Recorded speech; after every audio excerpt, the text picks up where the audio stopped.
I'm making stone soup. You've never heard of stone soup? Well, have you had other soups? Why don't you tell me right now what your favorite soup is? Ooh, those are some good ones.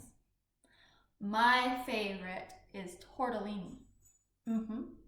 But stone soup is a little different. This is the book that we're going to be reading today. All right, well, before we get started, there's some key ingredients that you need to know about stone soup. There are vocab words for the day. Our first one, you guys might know it, is bulging.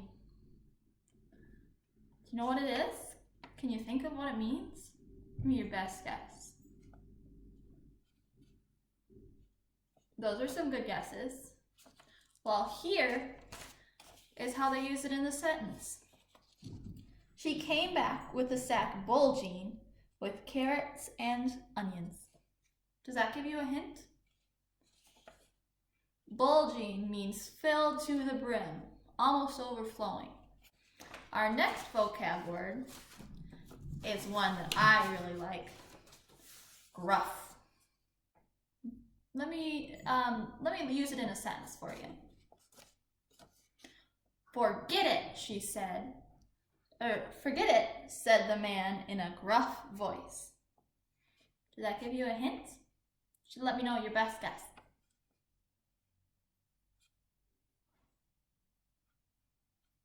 Yeah, gruff means in a mean or rude way. So, forget it, he said. It's kind of mean, but so that's what gruff means. So gruff.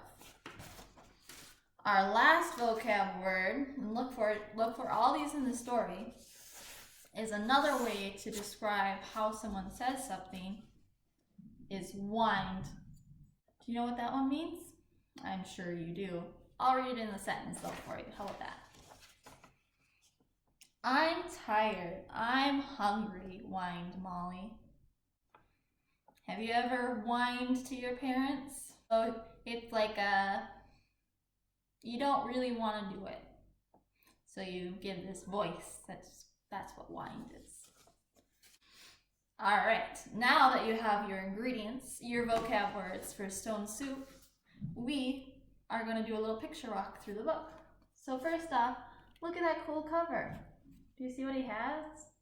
Some stone soup, I think. I don't know. We'll find out, I guess. Ooh, what do you think's going on in this one? It's a lot of cool animals. There's a guy with a chain around his neck, a big bear. I see some mice. All sorts of different things. What do you think is happening in this one? They're swinging from a bell. Looks pretty cool. All right, well, now that you've seen some of the cool pictures, and we have our ingredients, so we know what we're going to be reading, we can get started. So, Stone Soup by Marilyn Sapienza and illustrated by Hans Wilhelm.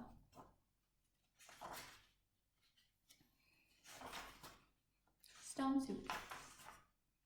I'm tired. I'm hungry, whined Molly. Hey, there's our first vocab word. Don't worry, said Max. Our troubles are over. Look, I see a little village just a few miles away. But we don't know anyone there, said Molly. Max thought for a moment. He said. You're right. But maybe some friendly villagers live there. Maybe they'll give us something to eat and a place to rest. What Molly and Max didn't know is that these villagers weren't kind. They were stingy and mean. Eek! Shouted Mr. and Mrs. Ratfink. Eek! Shrieked their little baby too. Strangers are coming, yelled Mr. Ratfink. They'll want us to share what we have with them.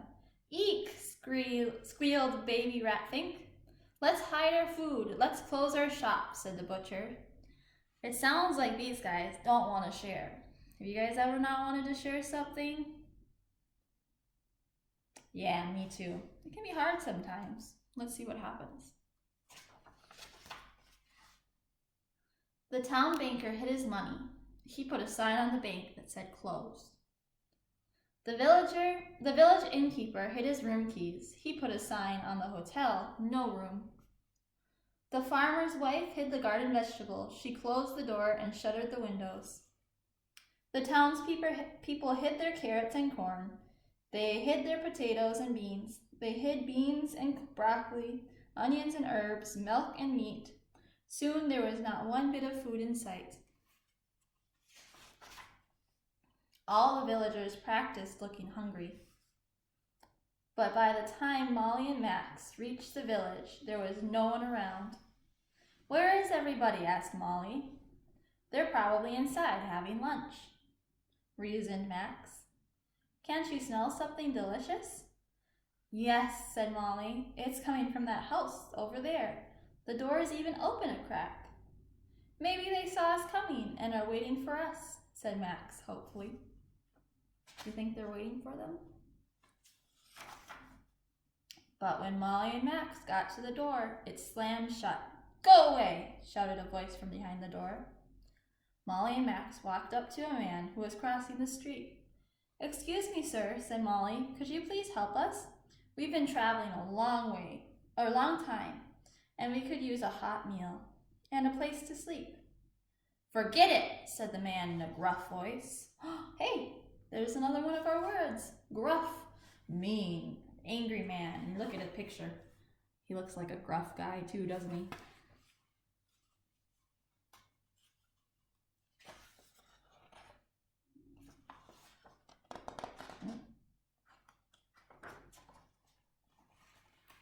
Molly and Max knocked on every door. They stopped everyone who passed by, but the answers were always the same. No food, no room, go away. What are we going to do? Asked Molly. No one here can help us. I have a feeling that no one here wants to help us, said Max.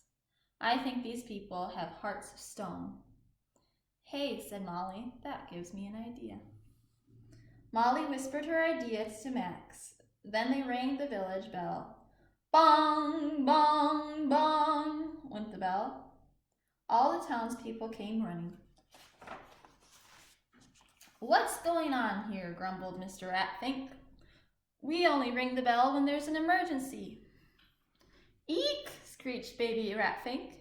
There is an emergency, Max told everyone. There's no food in this town. So now it is time to make stone soup, said Molly. Stone soup? I've never heard of it, said the farmer's wife.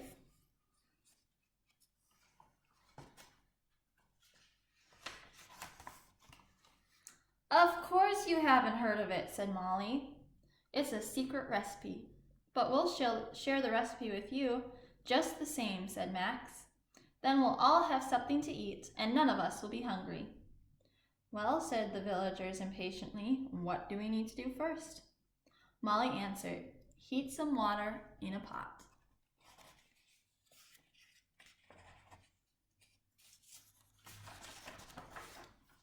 When that was done, the villagers said, what's next? Max answered, add some stones, you scrubbed a lot. Now the townspeople were really curious. Surely this was the strangest recipe they've ever heard. They waited while Molly dipped her spoon in the steaming pot. They watched while she tasted the soup. Mmm, she said. Stone soup is very good on its own, or very good plain, but it would taste even better if we could make the fancy kind. How do we do that? Asked the mayor. Sprinkle pepper, salt, and herbs, said Molly. Let it boil undisturbed. I have those things, said the mayor's wife. I'll be right back. She hurried with her pockets full of herbs and spices. Oh, thank you, said Molly as she added the seasonings to the soup. What's next? Asked the mayor's wife. Drop in carrots, onions too. Let this soup heat through and through, said Molly. But we'll just have to do without carrots and onions, she sighed. I have those things, said the farmer's wife. I'll be right back. She came back with a sack bulging with carrots and onions. Oh, bulging. That's another one of our words. When we look at that picture, can you see how it's overflowing with carrots and onions? That's what bulging means. Oh, thank you, said Molly as she added them to the soup. What's next? Asked the farmer's wife. Molly replied, stir in milk to make it sweet. Add potatoes for a treat. With milk and potatoes, it would be so much better. I have milk, shouted the butcher's wife, and the baker's wife has potatoes. We'll be right back. The butcher's wife returned with 2 buckets brimming with milk. The baker's wife came back with a basket full of potatoes. Oh, thank you, said Molly as she added them to the soup. What's next? Asked the baker's wife. Toss in meat cubes, let it stew, let it bubble, let it brew. It's too bad we don't have any meat, sighed Molly. I know where to get some, said the butcher excitedly. I'll be right back. A short time later, the butcher returned with a huge chunk of meat, which he quickly cut into pieces. Oh, thank you, said Molly, as she stirred the meat pieces into the boiling pot. What's next? Asked the butcher. What do you think is going to be next?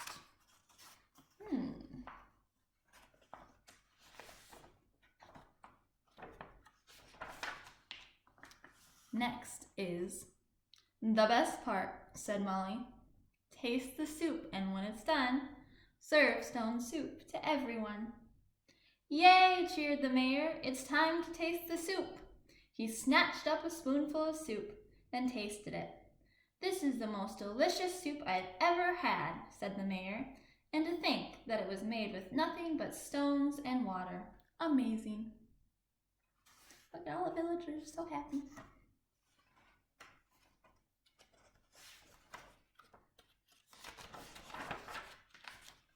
It's time to serve stone soup, announced the mayor. But the townspeople had more than just soup. They also had fruit and bread, salad and cider, cakes and pies. They ate and laughed and danced long into the night. And when the feast was over, the innkeeper asked Molly and Max to stay in his finest room.